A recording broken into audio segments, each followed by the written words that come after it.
मैं हूँ कन्हैयालाल। आप देख रहे हो विट्टी व्लॉग्स यूट्यूब और फेसबुक पेज। आज मैं आपको दिखाऊंगा सिलाई मशीन के विषय में एक अद्भुत जानकारी। इस सिलाई मशीन के विषय में आपको एक वीडियो अपलोड करके जानकारी पहुंचाता हूं। इस जानकारी से आपको काफ़ी फ़ायदा मिलेगा, क्योंकि आज की टाइम में बहुत सारे महिलाएं जैसे युवा और ज़्यादातर बच्चियां स्कूल में पढ़ते हैं, वो सिलाई मशीन पे ज़्यादा ध्यान देते हैं। सिलाई सीखना चाहते हैं, सिलाई करना चाहते हैं। सिलाई अनेक प्रकार की होती है, जेंट्स होती है, लेडीज़ भी होती है। सबसे पहले सिलाई करें तो किन किन बातों का ध्यान रखना ज़रूरी है, आज मैं इस प्रकार आपको एक वीडियो अपलोड करके पहुंचाता हूं। तो इस वीडियो से आपको बहुत काफ़ी जानकारी मिलेगी। आइए देखते हैं वीडियो। हमने इस सिलाई मशीन का 25 साल तक अनुभव किया है। इस मशीन को चलाई भी है और इस मशीन के विषय में मैंने जानकारी भी है।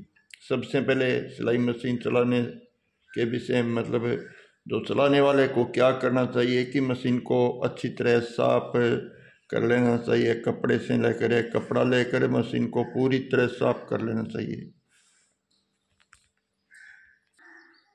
अब सिलाई मशीन को साफ करने की हम बात कर रहे हैं तो सबसे पहले सफाई करनी ज़रूरी होती है, क्योंकि सफाई सिलाई मशीन की दो तरह से होती है। किस लिए होती है कि यह मशीन दिख रही है आपको, ये बड़ी मशीन है, ये अम्ब्रेला मशीन बोलती है।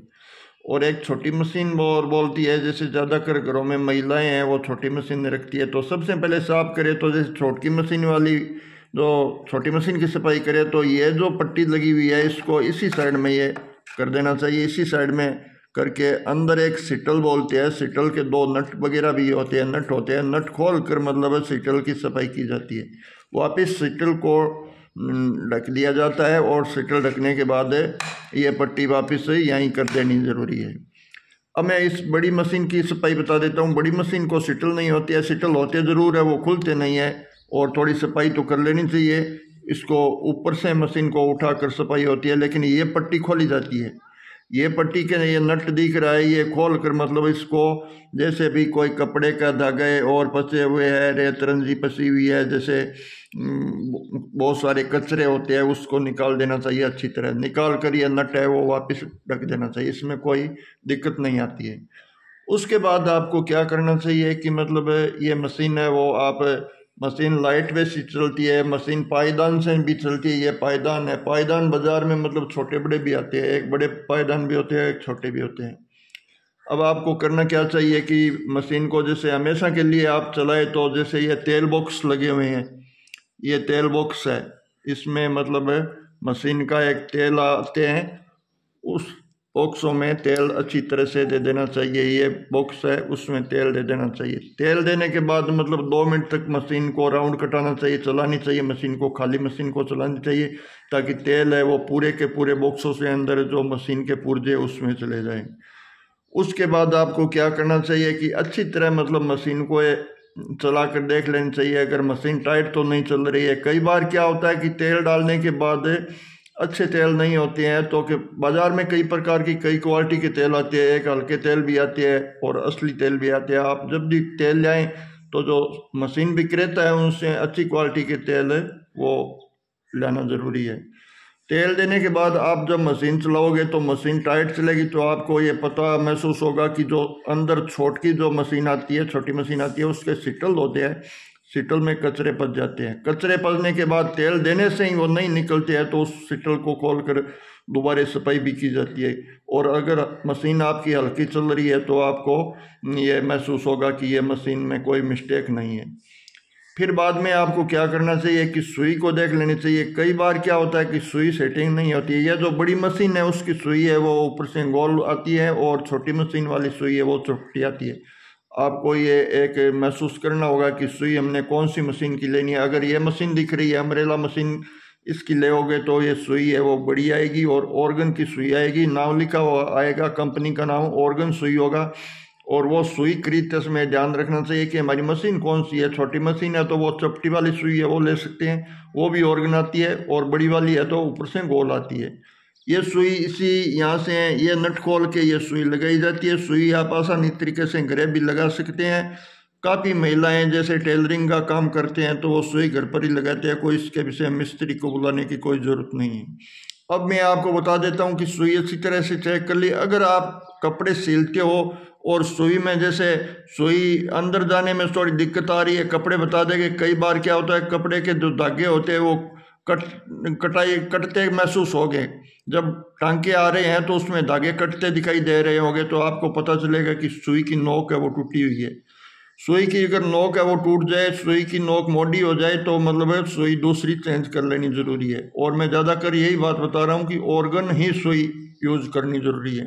सुई आप असली नकली में आप पहचान करके देख लेना, क्योंकि नकली सुई आती है वो 2 दिन से ज़्यादा चलती नहीं है और कपड़ों सिलने में भी दिक्कत आती है। और सुई ज़्यादा कर 16 नंबर की यूज़ करते हैं।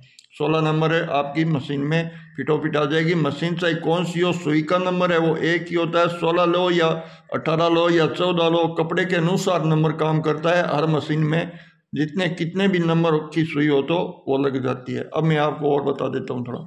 साफ़ सफाई हो गई, मशीन की साफ़ सफाई होने के बाद आप अब चलाने की तैयारी करोगे तो सबसे पहले क्या होता है कि जो ये धागा है वो डाला जाएगा। ये गट्टी है ये यहाँ इसी जगह लगती है। और जो छोटी मशीन आती है उसके ये ऊपर जैसे गट्टी डालने का ये यहाँ सिरिये होते हैं, वो होते हैं 2 होते हैं और इनके ये एक ही होते हैं। सबसे पहले यहाँ डाल देना ज़रूरी है। ये गट्टी यहाँ से इस तरह डाल दी। इस तरह डालने के बाद ये गट्टी का जो धागा है वो यहाँ ये नोक लगाई हुई है, इसमें निकाल कर अंदर नीचे एक फिरकी होती है। इस मशीन के तो फिरकी है वो सामने है और वो छोटी मशीन आएगी उसके आगे होगी। यहाँ जो ये फिरकी दिख रही है वो यहाँ होगी। आप पूरी तरह हमारी वीडियो समझ लीजिए। यहाँ होगी तो आप यहाँ से धागा डालकर इस फिरकी में लेना है। इस फिरकी में से लेकर आप ये जो नथ बोल रही है ये नथ भी आगे होगी। छोटी मशीन वाली के ये नथ है वो आगे होगी। ये बड़ी अम्ब्रेला मशीन है इसके सामने होगी और अम्ब्रेला मशीन के भी ये यहाँ आते हैं, लेकिन इसका सिस्टम अलग अलग होते हैं। तो इस फिरकी के बाद इस नथ में डाला जाएगा धागा। नथ में डालकर ये जो ये लगे हुए हैं उसके अंदर निकाल कर, इसमें तो नहीं निकाला गया है लेकिन निकाल देना जरूरी है, क्योंकि धागा है वो इधर उधर हलते समय कोई धागा उलझ ना जाए। उसके बाद सुई में धागा अच्छी तरह पो लेना।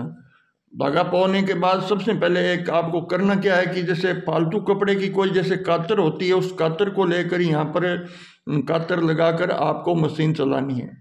मशीन चलानी है तो आपको एक मशीन के जो टांके है वो सही आ रहे हैं, दोनों टांके निचले टांके ऊपरले टांके सही आ रहे हैं तो आपको ये महसूस होगा कि टांके सही आ रहे हैं, इसमें मतलब मशीन में कोई मिस्टेक नहीं है।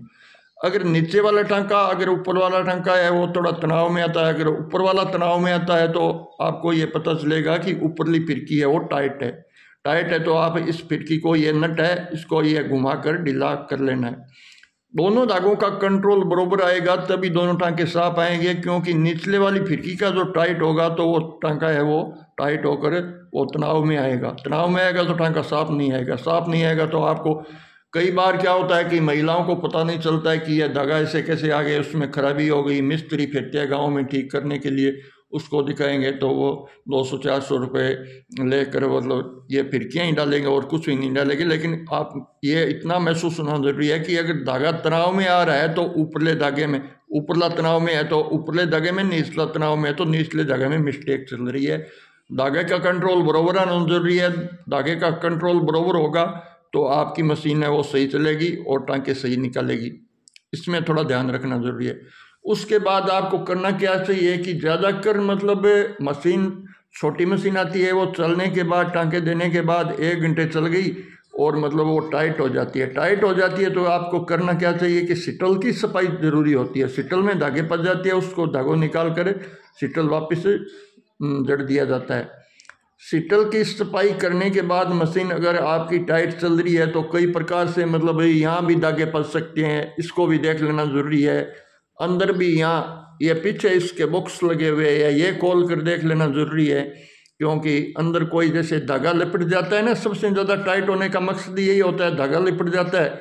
धागा लिपटने के बाद क्या होता है कि आपको मशीन है वो टाइट महसूस होगी, आपको पता चलेगा कि मशीन में कोई खराबी है। खराबी नहीं हो सकती है, मशीन में ज़्यादातर खराबी नहीं हो सकती है। खराबी होने के बाद क्या होता है कि मतलब आवाज़ देने लगती है मशीन है वो, खराबी हो गई, सिटल उसका मतलब रिपेयरिंग पे आ गया तो मशीन है वो टाइट चलने लगती है, तो आपको ये महसूस होगा कि मशीन में कोई दिक्कत है, तो आप नज़दीक शहर में या कोई मिस्त्री के पास ले जाइए। ज़्यादातर उसमें पैसे नहीं लगते, थोड़े ही पैसों में आपकी मशीन की रिपेयरिंग हो जाएगी।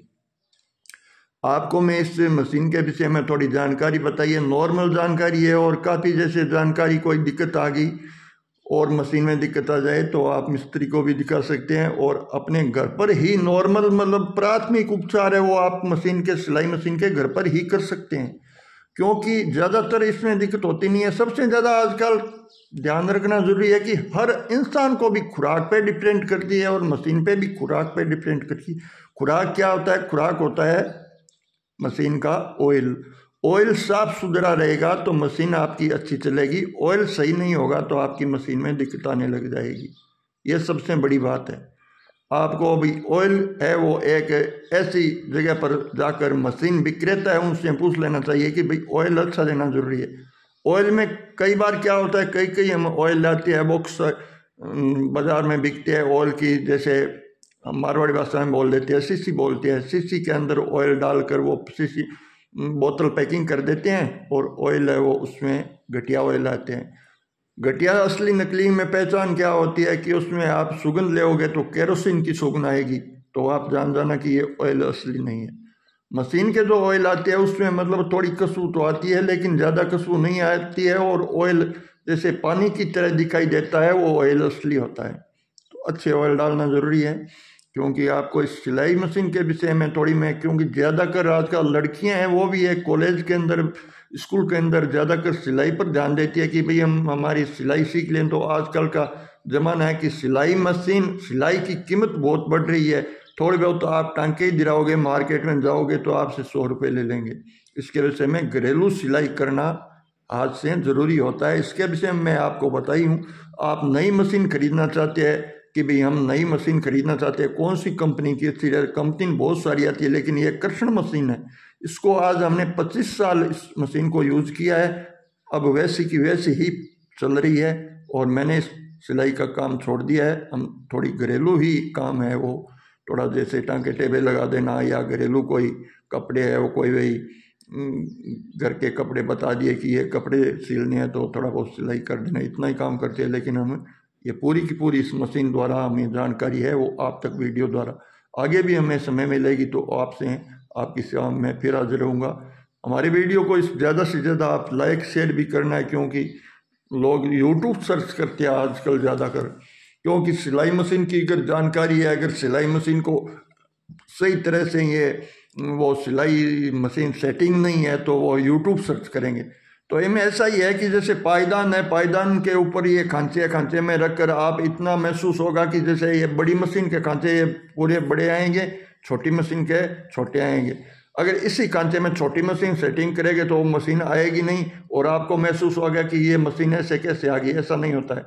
जब आप मशीन खरीदते समय छोटी मशीन खरीद रहे हो तो ये जो पायदाने के ऊपर वो पट्टे लगे हुए हैं उसका जो खांचा है वो भी छोटा आएगा, जो मशीन विक्रेता है वो अपने आप दे देंगे, इसमें कोई दिक्कत वाली बात नहीं है। और सारे मशीन के जो भी इस जानकारी है वो वीडियो द्वारा हमने बताई गई है। वीडियो को ज़्यादा से ज़्यादा लाइक शेयर करना, सब्सक्राइबर करना, और जय हिंद।